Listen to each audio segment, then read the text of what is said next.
Bonjour à tous et à toutes, je suis Sandrine Bodel, psychologue et docteur en psychologie. Je travaille donc en libéral depuis quelques années dans la région de Tourcoing et j'avais envie de vous partager mon expérience aussi bien professionnelle que personnelle sur un sujet qui me tient beaucoup à cœur qui est le burn-out. Donc le burn-out c'est quoi? On en entend beaucoup parler, voire de plus en plus parler actuellement, que ce soit dans les médias, alors que ce soit aussi dans ma pratique au cabinet, en fait, par les patients que je reçois. Le burn-out, c'est un état d'épuisement intense. Et c'est un état d'épuisement aussi bien mental, physique qu'émotionnel, en fait. Donc au tout début, on en parlait essentiellement dans la sphère professionnelle. Et d'ailleurs, on parlait beaucoup de burn-out plutôt dans le secteur du soin. Donc les soignants, qui sont toujours touchés d'ailleurs aujourd'hui par ce phénomène, mais aujourd'hui ça touche toutes les sphères professionnelles finalement, et ça touche également les sphères plus personnelles. Donc d'ailleurs on parle aujourd'hui de burn-out parental. Et je pense d'ailleurs que le burn-out, une fois qu'il touche une sphère, il y a des répercussions de toute façon dans les autres sphères de vie.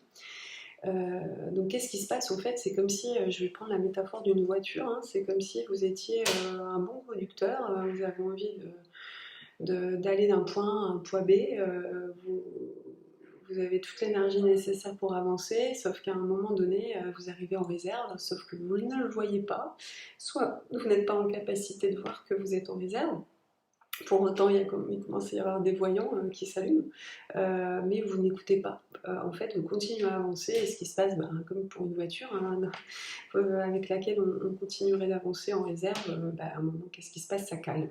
Donc là, on arrive à un point de rupture. Le point de rupture, c'est ce qui se passe lors d'un burn-out, c'est qu'à un moment donné, on a donné beaucoup d'énergie. Donc vous avez comme un déséquilibre entre les ressources que vous avez et puis finalement l'énergie que vous donnez. Et puis plus ça avance, tout devient effort. C'est-à-dire que même une chose que vous faisiez facilement il y a quelque temps de ça, ça mobilise encore plus de l'énergie puisque vous n'en avez plus tout simplement. Donc là, au niveau de la sphère personnelle, donc c'est un peu plus clair dans la sphère professionnelle, dans la tête des gens, mais il y a aussi un burn-out qui peut être parental. Là, c'est la même chose en fait que le burn-out au travail.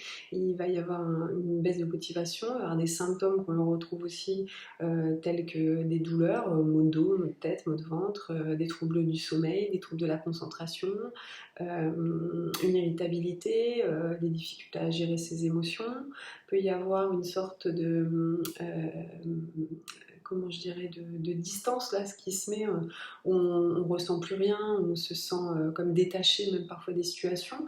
D'ailleurs dans le burn-out parental, c'est ce qui peut se passer, c'est-à-dire qu'on n'arrive plus à avoir comment dire, des, euh, des échanges de qualité avec ses enfants, on n'arrive plus à s'investir, on ne prend plus plaisir, et puis on commence même peut-être à culpabiliser de ne pas être le bon parent, au niveau du travail, de ne pas être le bon employé qui arrive à assurer toutes les tâches qu'on demande, enfin voilà.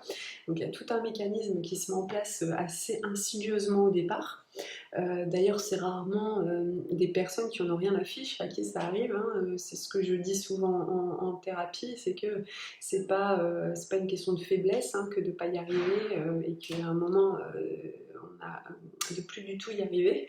C'est même plutôt des personnes qui sont investies et qui veulent bien faire en fait.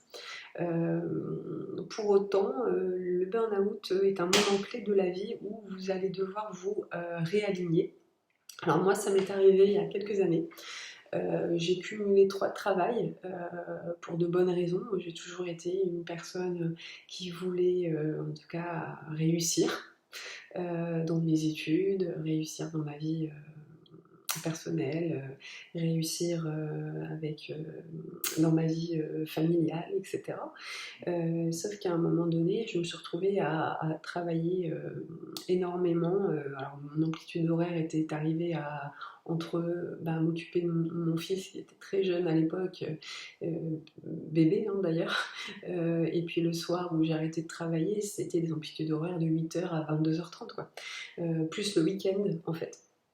Donc à un moment donné, je me suis mise à être plutôt irritable, à avoir des difficultés à gérer mes émotions. Sauf qu'au départ, j'en avais conscience, mais je préférais finalement le mettre sur le dos de la pression, de bah oui, mais c'est une période comme ça, mais oui, mais il faut bien que je le fasse puisqu'il faut de l'argent. Et puis en plus, on attend beaucoup de moi, il y a beaucoup d'attentes des gens, moi je peux pas dire non. Enfin voilà, il y a tout un mécanisme comme ça avec beaucoup de culpabilité parfois. Sauf qu'à un moment, il y a un point de rupture. Moi, je l'ai vécu, ce point de rupture, à un moment où on craque. Voilà, tout simplement. Alors moi, je me suis retrouvée avec vraiment mon médecin traitant qui m'a dit, Sandrine, tu vas devoir arrêter là parce que c'est une question de survie. Donc moi, cette phrase, elle m'est restée en tête. Encore aujourd'hui, je l'ai en tête. Et il avait totalement raison. C'est-à-dire qu'il y a un moment donné, il faut prendre la responsabilité de ses actes aussi. Aujourd'hui, j'arrive à le dire de manière très calme, très objective. Mais effectivement, j'ai accepté des missions, j'ai accepté aussi de faire 3 travails. Enfin, tout ça, c'était moi, quoi. C'était pas l'extérieur. Donc finalement, j'ai fait un travail énorme sur les limites, sur essayer de comprendre quelles étaient les limites que j'avais dépassées, pourquoi je l'avais fait, etc. Donc c'est ce que je conseille à toute personne qui fait un burn-out, c'est à un moment donné, enfin la première chose c'est vous reposer un petit peu, parce que moi j'ai mis des mois à me reposer en fait. J'étais fatiguée tout le temps, je dormais tout le temps. J'avais tellement plus d'énergie que il a fallu beaucoup de temps pour revenir justement hors de la réserve, quoi. Et aujourd'hui encore, je fais très attention. C'est-à-dire que j'ai quelquefois envie d'en faire plus ou trop. Et puis une sonnette d'alarme aujourd'hui parce que j'ai pas du tout envie de reproduire ce qui s'est passé. Donc attention à vous. Reconnaissez qu'à un moment donné, il y a une responsabilité aussi de votre part. Donc c'est souvent un cadeau finalement le burn-out dans le sens où on va trouver ce qui se passe, c'est qu'on va trouver des solutions finalement pour pas que ça se reproduise et puis ça veut dire qu'on va beaucoup plus se concentrer, écouter ses propres besoins parce que nos besoins ne sont pas ceux d'un autre. D'ailleurs, je vais vous parler du burn-out parental. On n'a pas toujours les mêmes besoins entre soi, son conjoint ou ses enfants.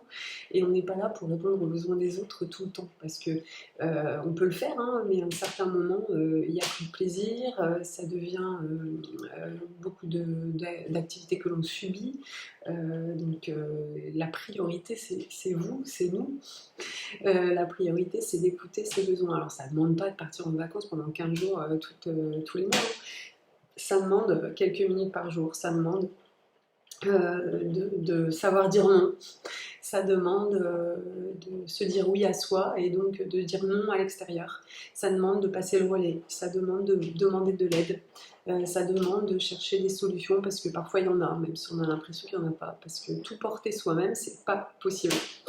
Voilà, ça demande aussi de faire des choix de carrière, ça demande de changer beaucoup de choses en général.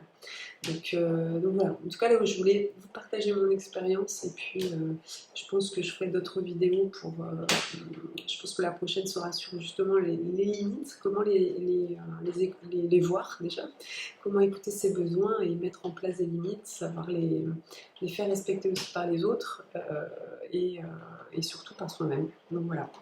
Merci à vous pour votre écoute et puis j'espère que cette vidéo vous aura un petit peu aidé. Merci.